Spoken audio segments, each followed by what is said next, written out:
Hi, doctor Bhuvaneswaran, Coimbatore. இப்போது asthma அப்படிங்கிறது எல்லாத்துக்கும் தெரியும். அப்போது ஆஸ்துமாங்கிறது லங்கில் வரக்கூடிய ஒரு பிரச்சனை, நுரையீரலில் வரக்கூடிய பிரச்சனை.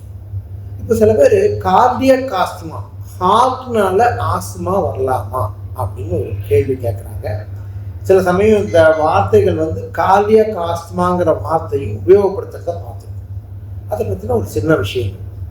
பொதுவாக இருதயத்தினுடைய சுருங்கி விரியும் தன்மை குறைந்தாலும், that is systolic failure of the heart, or விரியும் தன்மை diastolic failure of the heart இருந்ததுன்னா நுரையீரலில் நீர் சேரும்.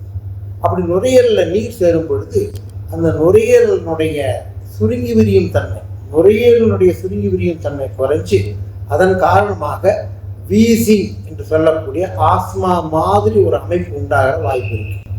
பொதுவாக ஹார்ட் ஆஸ்மா அப்படிங்கிறது என்னன்னா, ஒரு இருதய பம்பிங் கெப்பாசிட்டி, இருதயத்தின் ஃபெயில்யூர் அல்லது இருதயத்தின் செயல்திறன், இயங்கு திறன் குறைந்த மனிதர்களுக்கு நடக்கும் பொழுது ஒரு மூச்சு திணறல், அதன் கூட அந்த வீசிங் என்று சொல்லக்கூடிய ஆஸ்மா மாதிரி ஒரு அமைப்பு வரக்கூடிய வாய்ப்புகள் இருக்கு.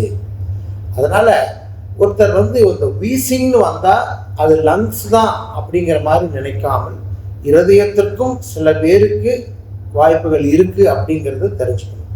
முக்கியமாக ஆஸ்மாவுடைய ரெகுலரான அந்த நுரையீரல் மருந்துகள் வேலை செய்யலை அப்படின்னா கண்டிப்பாக இருதய நோய் இருக்கான்னு பார்த்துக்கணும். புரிஞ்சுட்டீங்களா?